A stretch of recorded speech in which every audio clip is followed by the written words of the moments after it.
Então, boa tarde, gente. Vamos começar nossa aula. Estamos escutando bem? Tudo certo? A imagem tá boa aí? Sim, professor. Beleza. Tá, já estamos gravando a aula.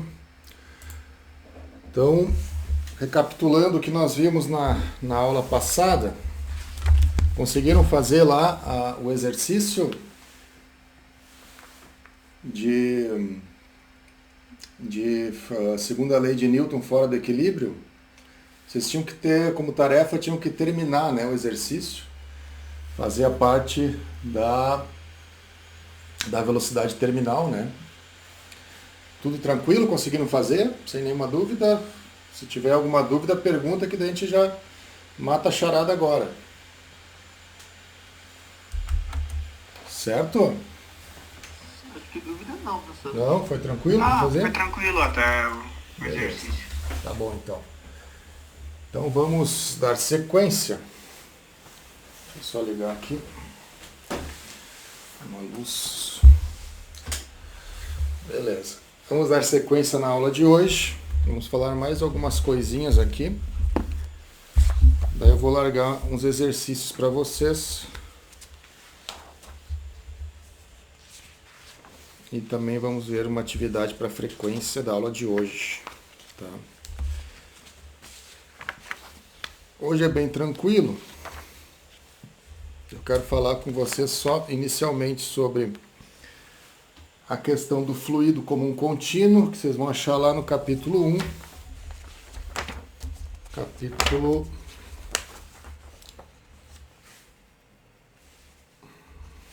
Vamos ver aqui. Sistema, volume de controle, já falamos. Fluido como um contínuo.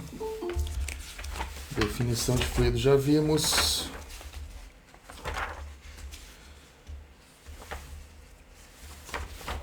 Não sei se tem aqui no livro, mas de qualquer forma nós vamos falar.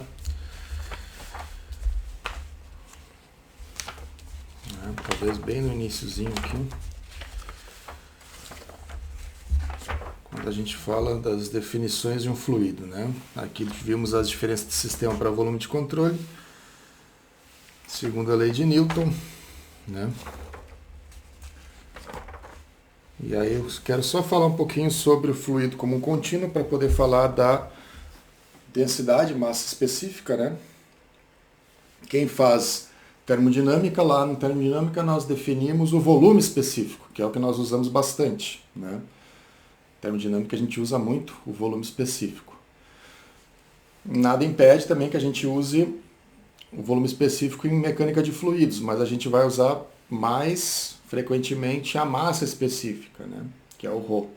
Então vamos fazer uma pequena definição aqui da massa específica. Tá?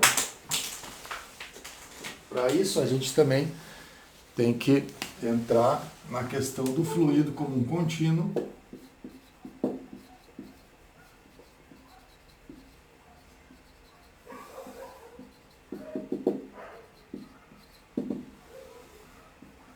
Né? Em outras palavras, a gente está dizendo que a gente não vai entrar nas questões estatísticas e a nível molecular, microscópicas da análise de fluidos consequentemente, também termodinâmica, por exemplo. Não, a gente fica na parte clássica, né, mecânica de fluidos clássica, onde nós temos que ter essa premissa de que o fluido é um contínuo, né? Por quê? Porque eu uso funções que descrevem os movimentos das trajetórias dos fluidos, né? Então eu considero que o fluido é um contínuo que está passando. Assim, né? Eu não considero, por exemplo, que existem oligômeros que tem 10, 8, 12 moléculas, aí dependendo do número de moléculas eu mudo a minha teoria. Não, né? Eu não entro nessa parte molecular, né? E analisamos unicamente do ponto de vista contínuo, né? Então o fluido que está passando é uma linha contínua, né? Que vai gerar as equações diferenciais que, por conseguinte, vão gerar as funções que nós vamos encontrar, né? Certo, gente? Então, da mesma forma que a gente fez para o volume específico, então A massa específica, vamos colocar aqui, massa específica, vai ser o nosso ρ, e ele vai ser definido como o limite quando a minha massa, um ΔM, um delta de massa, vezes um delta de volume, quando esse delta de volume ele vai para um delta de volume linha, o que não é que vai para zero, né? Aí que está a questão. Não é quando o ΔV vai para zero, não, ele não pode ir para zero, porque se ele for para zero eu entro no nível molecular e aí eu estou lascado, né? Então ele vai ir até um certo ponto, que a gente chama de V', né? Então se nós temos aqui o gráfico, né, de, por exemplo, ρ por ΔV, existe um ΔV', que é o ponto aqui onde essa função fica constante. E eu tenho que ficar daqui para cá, né? Nós trabalhamos daqui para cá. Porque daqui para trás você tem umas loucuragens aqui que pode acontecer, né? Porque se eu tiver, por exemplo, um volume qualquer aqui analisando, né? Vamos colocar aqui, né? Eu tenho aqui uma determinada substância, um gás, enfim, eu tenho um ΔV, né? Isso aqui vai me gerar um delta de massa e um delta de volume, né? Esse volume não pode ser tão pequeno a ponto de que eu perca as médias com relação às variações, por exemplo, se tiver devido vibrações ou efeito browniano, por exemplo, se for um gás, vamos supor, vai estar saindo um pouquinho de gás aqui, né? Vamos supor que essa fronteira seja imaginária, né? Vai estar saindo um pouco de gás, vai estar entrando outras moléculas, né? Sendo que na média sempre vai dar a mesma densidade. Se eu pegar a massa e dividir pelo volume, vai dar sempre a mesma coisa. Até aqui, né? Porque no momento que se eu tiver um volume muito pequeno, bom, de repente caiu fora uma molécula ali, já alterou as médias de massa específica, entende? Então, aí que está a questão. Então, por isso que a gente considera que o fluido é um contínuo, para cair fora desse problema, e eu fico só daqui para cá. Tá? Daqui para cá, tudo funciona na mecânica de fluidos clássica, né? Então é isso que nós fazemos, daí nós temos já o conceito de massa específica, né? Que é a variação da massa, né? Pelo volume. A gente já pode colocar um volume com um tracinho já para diferenciar, né, do volume. Pode colocar tudo com um tracinho aqui. Porque a gente também vai usar o V para velocidade, né? Então, para não confundir, a gente bota um V para quando se refere a volume, bota um Vzinho com um tracinho, tá? Certo, gente? Então vamos supor que a gente tenha, por exemplo, um campo de velocidades.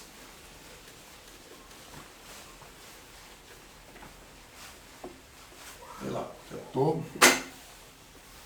Vamos botar aqui um eixo, uma referência.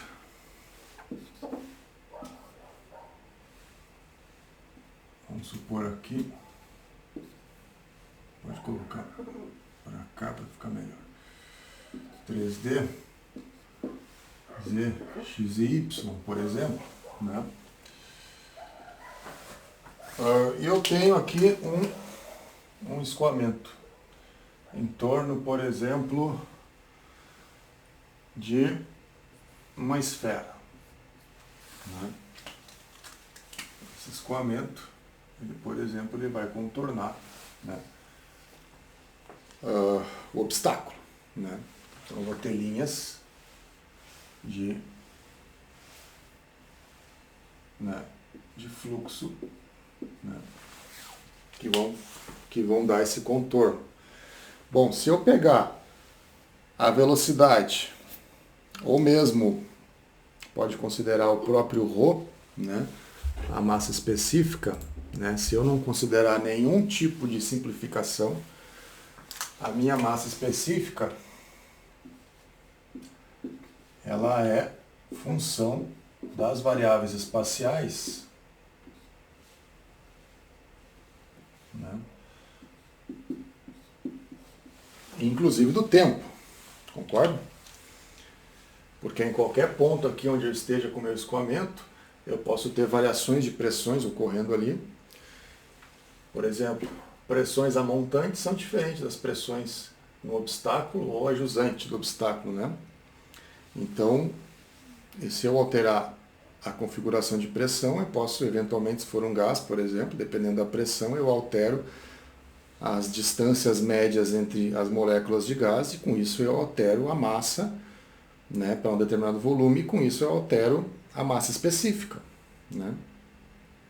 Então, teoricamente, né, se for considerar todas as variáveis que poderiam estar implicadas no problema, a massa específica ela depende de x, y, z e inclusive do tempo, porque eu posso ter uma variação temporal nesse problema, né? Posso estar alterando os regimes de velocidade, por exemplo, no tempo, e aí eu tenho também uma variação temporal. Então, teoricamente, o ρ ele é a função de todas essas variáveis aqui, né? E a velocidade, né? Temos uma velocidade aqui, por exemplo. Aqui, vamos supor, né, que eu tenho um vetor velocidade. Isso aqui vocês já sabem, né? A velocidade é um vetor, né? Porque não adianta só você dizer a intensidade dela, você tem que dizer a referência, direção e sentido, né? Bom, então do que depende? Olhando para esse problema, você já vê que a minha velocidade é um v de x, y, z, t. Da mesma forma, né? Porque esse vetor de velocidade ele vai mudando conforme ele vai passando pelo obstáculo. Se a minha referência for tridimensional, eu vou ter a dependência nas três variáveis espaciais, mais a temporal, né? Então nós temos também isso aqui. Felizmente, a gente faz uma simplificação, né? Porque eu posso colocar isso aqui, vou colocar aqui a velocidade em termos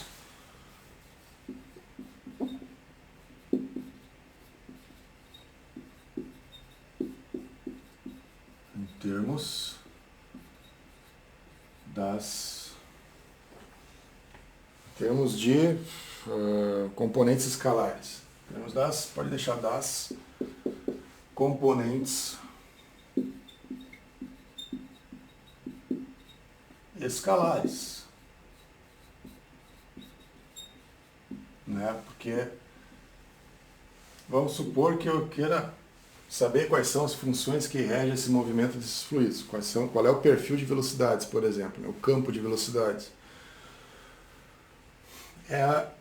Às vezes é mais fácil você separar em cada eixo, porque daí se eu estiver analisando cada eixo isoladamente, eu estou já, né, na minha referência unidimensional, vamos supor em cada eixo, por exemplo, se eu estiver analisando o eixo X, né? Então eu posso tratar a velocidade como um escalar, entende? Porque se eu estiver considerando só a velocidade que está, componente da velocidade que está no eixo X, bom, essa componente, ela é um escalar, né? Tipo, eu decomponho da seguinte forma. Então, meu V vai ser o vetor de velocidade, vai ser um U, né? Pode colocar também X, Y, da mesma forma, Z e T, vezes o vetor i, ou seja, é a parcela da velocidade que está na direção i, direção x no caso, mais, aí a gente chama de vzinho, não é volume específico, tá? É velocidade em y, né? Na direção de y, então vai dar x também, y, z e t, na componente j mais ômega x, y, z e t na componente k, né? Então você vai ter os componentes escalares, u, x, y, z e t, um v de x, y, z e t, e da mesma forma um ômega, ou w,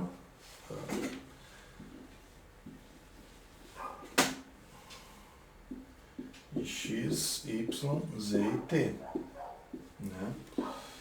Então eu consigo decompor o vetor velocidade nas componentes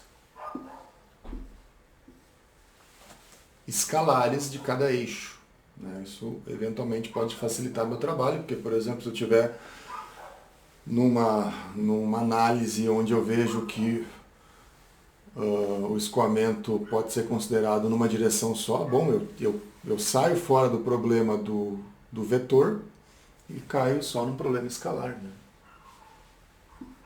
Por exemplo, na direção x, então eu vou analisar só a velocidade em u, né? Então a gente faz a decomposição para eventualmente conseguir facilitar o nosso trabalho, tá?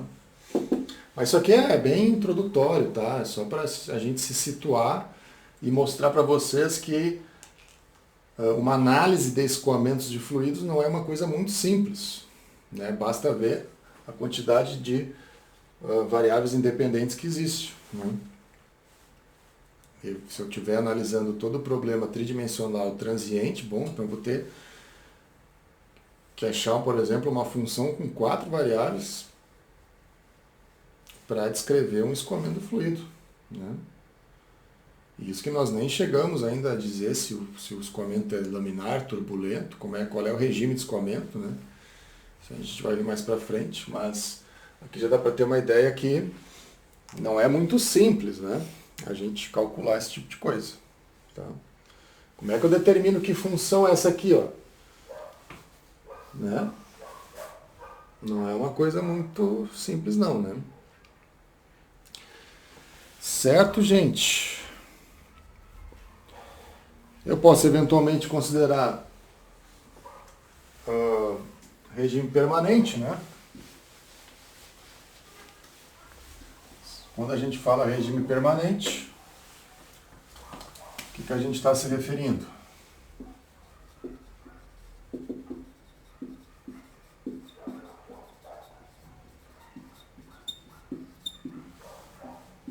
Quando eu falo regime permanente, que permanece, ou seja, não muda, né?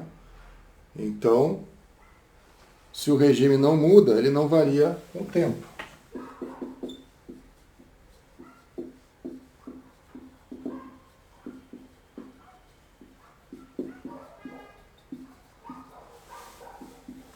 Não quer dizer que ele não varie na posição, né? Obviamente. Então, só não varia no tempo. Então, se eu estiver nessa posição aqui,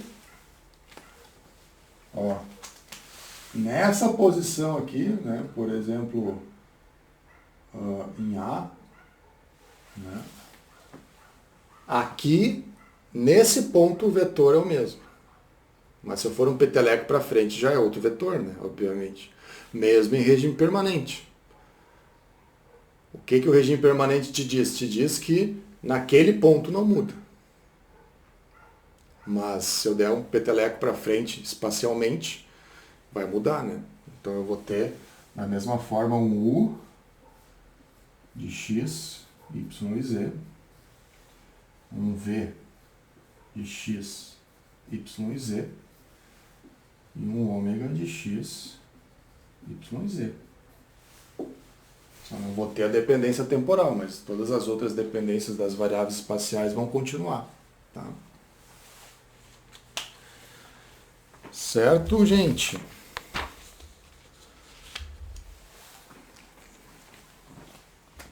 Tá, beleza. Eu vou só falar aqui um pouquinho sobre dimensões e unidades, já estamos quase 2 horas, né? Eu assumi a coordenação de extensão, então agora no início ali eu vou ter algumas reuniões, inclusive hoje está marcada uma reunião para as 2, tá? Da comissão da extensão da reitoria do IFSU. Então eu vou participar, vou tentar falar mais uma coisinha aqui só. E aí eu já vou para a reunião, daí eu já deixo a atividade para vocês, tá? Hoje a aula vai ser um pouquinho mais curtinha, mas eu quero deixar uma atividade para vocês.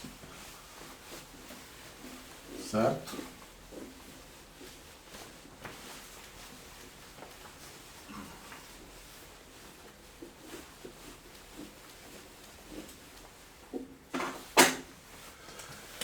Então, eu quero entrar em dimensões e unidades. Qual é o capítulo?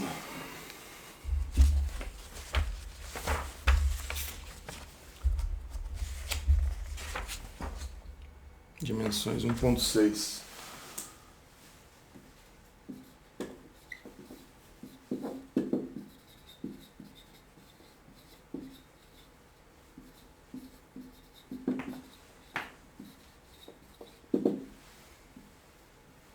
Dimensões e unidades.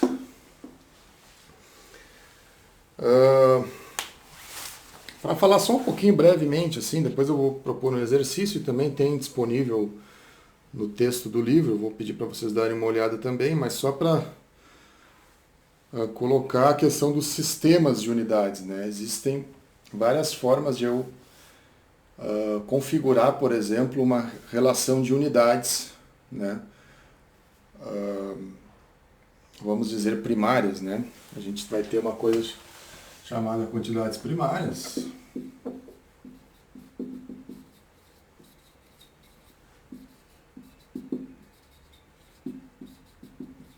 Quantidades primárias, né?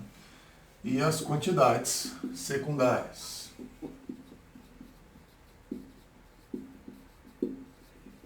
Tá? Das quantidades primárias são as dimensões básicas, né? A partir da qual as outras dimensões são geradas. Então, por exemplo, o que seria uma dimensão primária? Né? A gente poderia falar tempo, massa, né? Massa, uma dimensão primária, tempo, né? Que mais? Comprimento, né? Então, nesse caso aqui, você está tendo dimensões primárias, por exemplo, M, né? Vamos botar aqui, ó, sistema de unidades.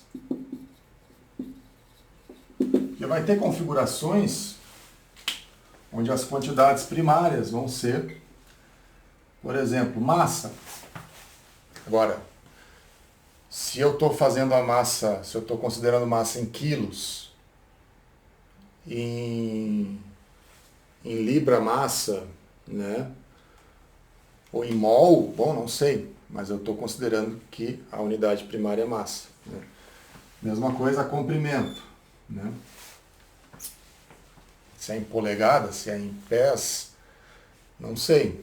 Né? Mas uma das minhas quantidades primárias é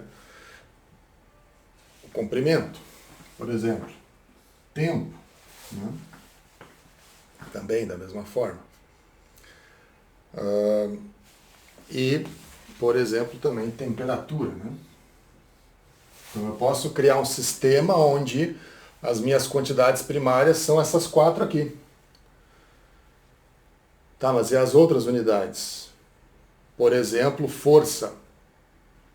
Né? Bom, se eu considero esse sistema de unidades aqui, a força tem que ser uma quantidade secundária, percebe? Então a força tem que ser expressa em função das outras quantidades primárias que eu estipulei. Né? Então veja que essa questão das unidades não é assim tão simples e simplesmente vai lá e dá nome aos bois. Não, você tem que ver qual é o sistema que você está. Porque se eu estiver nesse sistema aqui, vamos supor que eu... Deixa eu colocar isso sublinhado. Vamos supor que eu queira calcular força. Bom, massa vezes aceleração, né? Então, quilos vezes metro por segundo quadrado, né? Isso, né? Bom, então o que isso aqui está me dizendo? Estou expressando força em função de quantidades primárias. Massa, comprimento, tempo. Então quer dizer o quê? Que nesse caso aqui a força é uma quantidade secundária.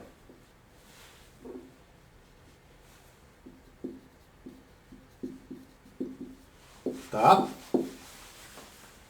Que é, por acaso, o que nós realmente fazemos, assim, pelo menos aqui no Brasil, né?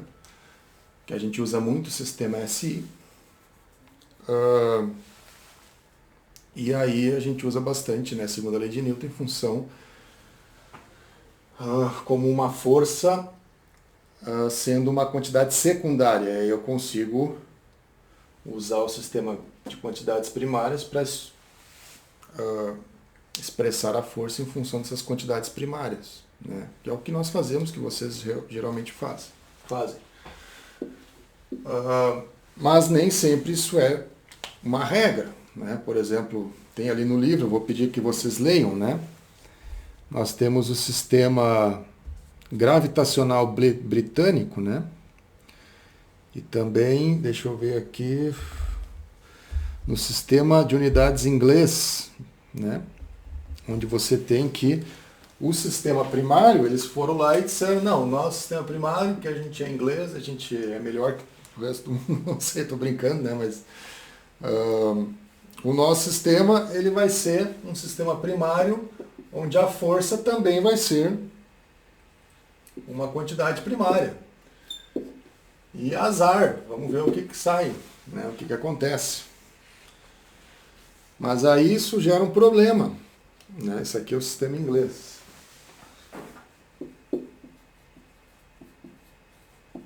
Isso aqui é o sistema inglês. Isso gera um pequeno probleminha, porque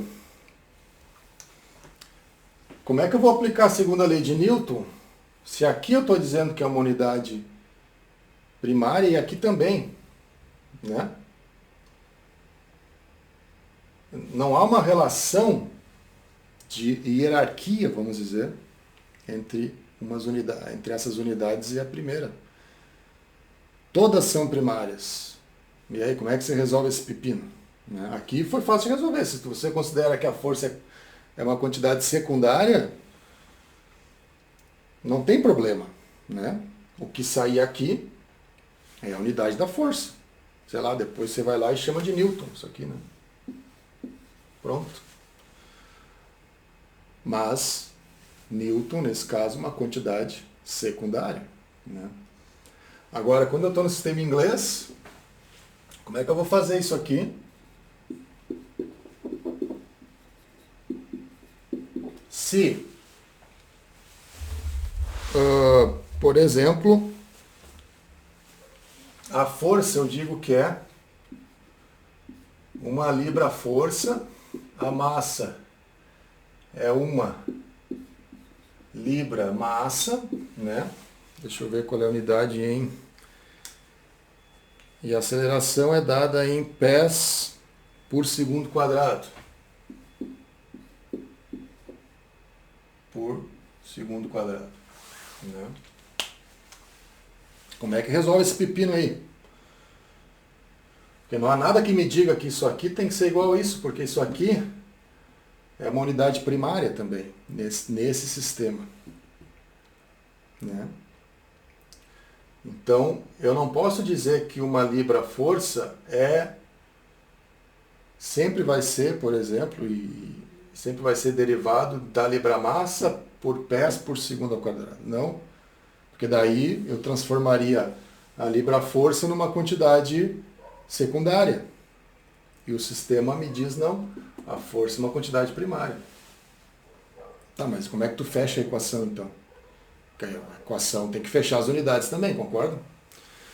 Então a gente introduz uma coisa chamada GC, que é uma constante, né, de proporcionalidade, que ela vai ter a unidade de massa vezes comprimento por pés por tempo ao quadrado, né? Então, o GC ele é definido como 32,2 pés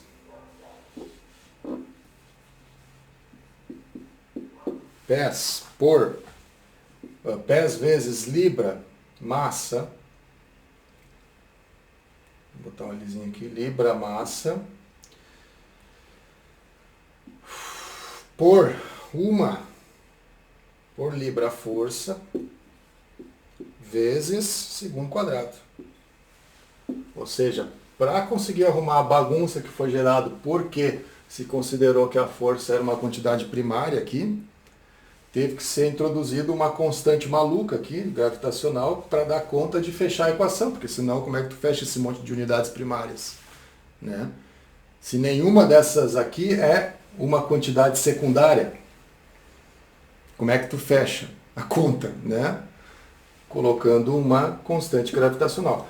Felizmente, não é constante gravitacional, é uma constante de proporcionalidade para dar conta da quantidade primária da força. Tá? Isso, felizmente, a gente não está muito acostumado a trabalhar com isso aqui. Talvez, se vocês forem um dia estudar ou trabalhar na Inglaterra, talvez vocês caiam em um problema como esse aqui. Né? Ou se um dia tiverem que estudar um manual ou fazer algum projeto que caia nesse sistema de unidades inglês aqui, né? Vocês vão ter que enfrentar esse problema. Geralmente a gente fica aqui, né? Considera a força uma quantidade secundária e aí fica fácil. Não precisa introduzir uma constante na segunda lei de Newton. Né? Certo, gente? Então eu vou pedir para vocês lerem ali, ó, página 12, sistema de unidades, para vocês terem uma ideia. E eu quero que vocês façam os exercícios 1.17. Deixa eu apagar aqui.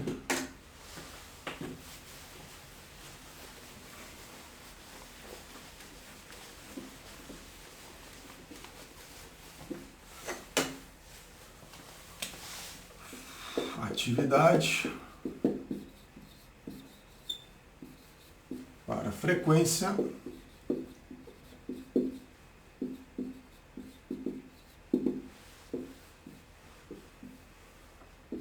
um ponto 17 que fala das unidades e mais um aqui, deixa eu ver um legal aqui.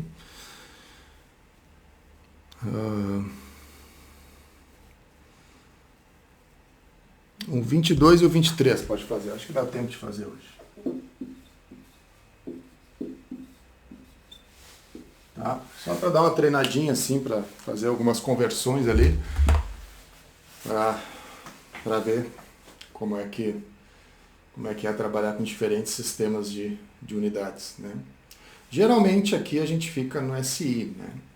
Tanto o livro texto, tanto quanto o livro de termodinâmica, Transcal, né?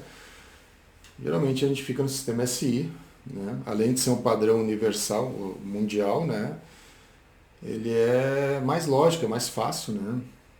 E, por exemplo, a equação, a segunda lei de Newton, parece mais a segunda lei de Newton, né? Conforme foi concebida. Né? É mais claro, né? Que você tem que introduzir constantes de ajuste, cheia de unidades, para fechar as unidades da equação, porque você não abriu mão de considerar a força uma quantidade primária. Né? Então, acredito que a gente não vai ter esse problema, sempre que trabalhar no SI não vai ter problema. Mas vocês têm que saber, né? Isso é uma coisa que vocês têm que saber. Vocês não são engenheiros, né? Unidades unidades é crucial, né? Certo, gente? Então, da minha parte era isso. Já podem ir fazendo. Vocês têm até 15 para as 4 para fazer esses 3. Eu acho que dá tempo tranquilo. Vou abrir o espaço lá no Moodle e vou para a minha reunião que eu já estou atrasado. Certo? Alguma dúvida? Temos ainda 2 minutinhos aí. Alguma dúvida, pessoal? Essa atividade é para hoje ainda, daí? Não, é para fazer hoje, mas eu sempre dou uma semana de prazo, né? Então você vai ter até terça que vem para fazer, tá? Mas já faz hoje, tá? Né? Já mata a charada aí. Tá? Tem tempo aí, já faz hoje. Certo, gente? Então obrigado pela atenção aí e até terça que vem. Ok? Qualquer coisa eu tô no Whats, tá? Me manda um Whats aí, qualquer dúvida. Então valeu, obrigado pela atenção. Tchau. Valeu, tchau.